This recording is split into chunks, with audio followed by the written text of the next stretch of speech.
Facebook account permanent deletion rules. First, you will enter the Facebook app. Then click on your profile option. Then click on setting option. Then click on account center.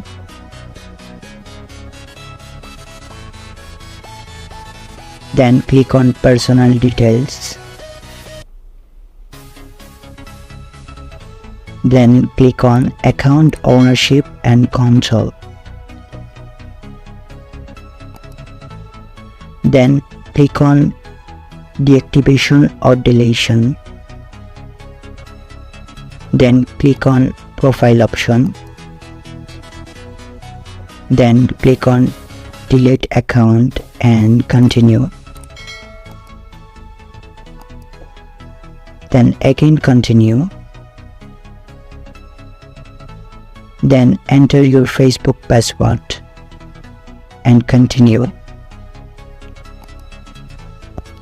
Then give the reason why you want to delete. My reason is I have a privacy concern, and continue. Again continue. Then click on out of receiving future and deletion my account. And then your account will be automatic deleted.